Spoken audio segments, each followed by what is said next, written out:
Hi everyone, the Mature Simmer here. Welcome back to the farm. So you can see we've got our soybeans growing, but unlike last time, we've got weeds now. So we're going to need to deal with that. The least expensive way to do that is with a weeder, which we can still use, but we have to use it early. And given that we've just got this tiny field right now, that really shouldn't be a problem. So we're going to head on over to the shop and see what they've got. Alright, so we're getting over to the store, and obviously the habitable area here. So let me pop on in and see what they've got for us. Alright, so this Einbach for 9,500 is really not that bad. We certainly have the horsepower. Obviously it's going to be a small working width, but we don't have a huge field. So 9,500 is certainly within our budget. So I'm going to go ahead and try this out. Alright, here we go. So let me get this connected and get it back to the farm. So yeah, we continue to make a little bit of progress. I mean, I don't know that I would say, I guess progress is maybe a bit gracious. We haven't had to cut a tree down in a long time. How about that? So, I think... Whoa. I always forget about that rock. This time at least it didn't flip me over. But yeah, the strawberry sales, I think, are kind of keeping things at bay.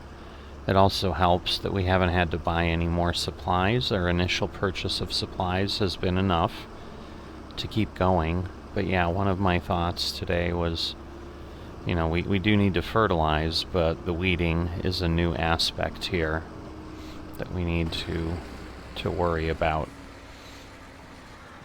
So let me stop there, and we'll take a look at what we're going to have happen here. So I'm not quite sure if we're going to easily be able to tell if we've gone over.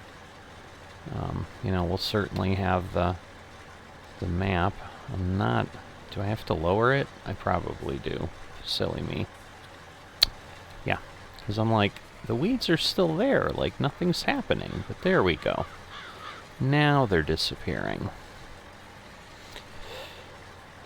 Silly, silly me. Just assume I unfolded it and all was good. But you can see basically in the first growth stage this goes through and just takes out the weeds as we go along. So definitely an excellent thing. Get my GPS set up because I definitely will need to do that at some point in the future. But for now, again, I'm going to probably go around the headland maybe a couple times here, because at least I can see what's happening here. Having thin tires is certainly helpful as well, because it helps avoid any issues with the crop, although I'm not specifically using crop destruction in this, but I still play conservatively as if I'm going to try to honor that, but the reality being what it is, we can't always afford implements that are going to let us go into the field when we need to. And so right now, rather than adding that complexity into everything else, not doing that. But even so, at first growth stage, really nothing would damage the crop. We could drive on it with, I think, pretty much anything. This is how it usually works. Alright, so we're just about here. I mean, the good news is a 6 meter working width is not that small, so we definitely have got a good amount of coverage here. But this was the area that I had taken off on, and been a bit confused, but now we're back to where we were. So let me move over one and try to at least get a little further into the field. So, you know, if I zoom in here, obviously we've got those tines going ahead and working in the field and just basically scraping the weeds out of the dirt. Pretty simple process is what a weeder is, so probably one of the simplest things we have. Basically put metal spikes on a rack and scrape them across your field. So yeah, the challenge becomes if we try to weed outside the first growth stage, that's when you start running into that you need to use herbicide, because you could damage your plants otherwise, is what the game is simulating there. So, alright. Probably don't need to go that far away, because then it makes it a little more challenging to see. So let me get a little closer.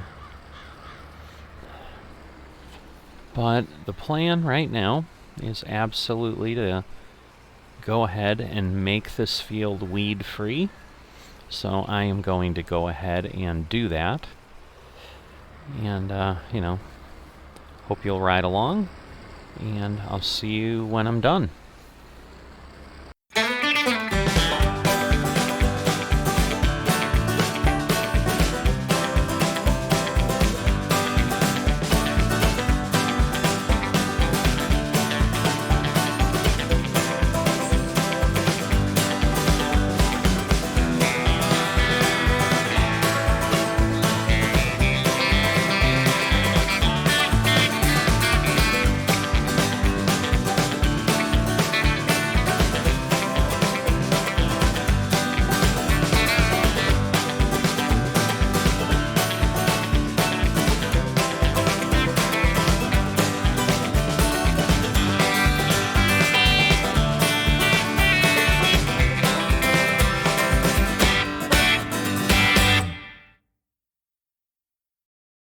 Alright, so here I am.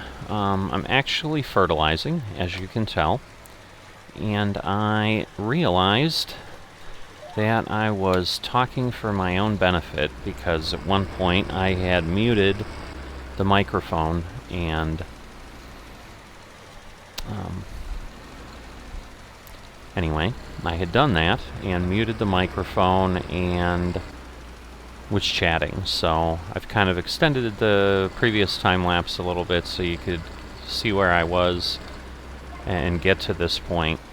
So yeah, now that we're done with the weeding, I'm fertilizing, but what I was sharing is one of the questions folks might have is, why did I choose to weed when I've chosen not to roll? And there's really 2 points to that. One is the working width of 6 meters compared to less than 2 meters that we had with the roller. So it would be, as we saw, a substantial length of time to go ahead and do that versus, you know, this is not much wider than the roller was, but the benefit is a lot more than 3% to our yield. So, you know, this kind of work makes more sense because of the kind of the cost benefit from the time standpoint too. I may have actually left myself a gap there. No, it doesn't look like I did. It cut me a break, so, because I started to pull away before I hit the button, trying to be efficient. The other piece was cost, because if you remember, obviously, you know, we just bought the weeder and it was under $10,000 to get a similar working width, and I think it was actually 5 meters only that we would have gotten off of the best option we had for additional width rollers. That would have required $30,000. And again, when we talk about a cost benefit, it's just not there. I mean, for $10,000 I can weed, and I think, you know, weeds could impact the crop by 15%, but rolling just adds 3%. And so the only real other benefit of rolling is pushing rocks into the ground. So that's the one thing we haven't had to do, is deal with the rock picker at this point, because we've just kind of let that not be a concern, because we don't have rocks popping up right now.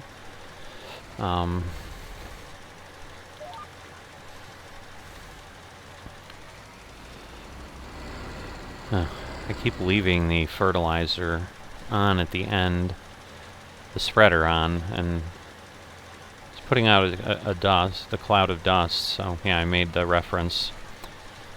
I'll do it now because it was a fun reference for me. If you're old enough, hardy cloud of dust and a hardy Hio silver, or something like that. I'm sure I quoted it slightly wrong, but I know there's a cloud of dust and a hardy Hio silver in there somewhere. So so that's kind of what it reminds me of when I'm running around with this spreader. A little goofy, but it's funny for me, so I'll go with it. But in any event, that's kind of what I was talking about at one point, but when I realized I didn't have audio, could have gone back and dubbed some audio in, but I still have to be out here, so just decided I'd kind of re-say what I was saying, just at a different point. But, we're getting this part done, which is going to help our field immensely.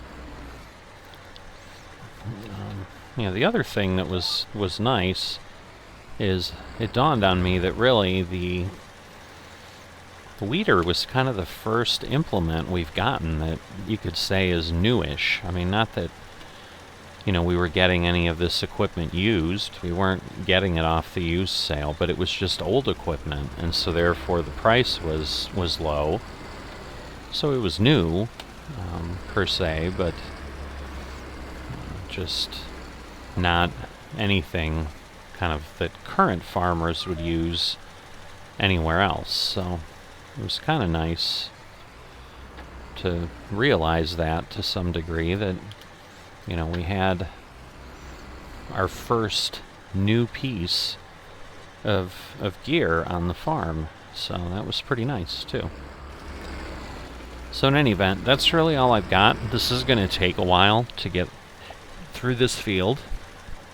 I'll go ahead and, probably pick a short song, a minute or two, something that I've got that I've, used, because I don't have a huge selection of things, and I will give you that in time lapse, but I'm sure it's going to take even longer than that, so I'll see you at the end.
Alright, so we're done with fertilizing.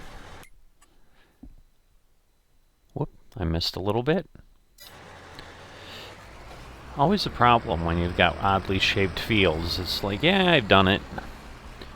But clearly I didn't, so I was going to say I used 250 liters. We're obviously going to use a tiny bit more here. So let me get everything's set up again. And let's see. I see. So we're up here. You can see it's a bit lighter. So we've probably got 3-4 passes to go. That's alright, because that'll give me some time. Because the other thing I think I didn't get to respond to because I was talking about it when I realized you couldn't hear me, was why I didn't roll, but why am I fertilizing when it's basically the same kind of width? And again, that's just yield benefit. So very clearly in the help file with FS22, it tells us we get a 23% boost for each time we fertilize, for each of the 2 levels. So I'm getting a 23% boost where we get about a 3% boost with the rolling. So it just, isn't something we need to worry about. So now we're done. So I'm going to kind of leave this up here along with the seeds and go get my tractor parked. It is early, but as we know, this is kind of what happens. We're kind of doing survival farming here, and sometimes that means there just isn't enough work to fill the day, which is okay. Because there's other days that are crazy. So just basically getting my tractor turned around here, get that put in place there. Got our little box of, looks like a bunch of cheese. Interesting. Alright, well, I'll fill you in. Gone ahead and kind of remove things because it's not part of Survival Challenge.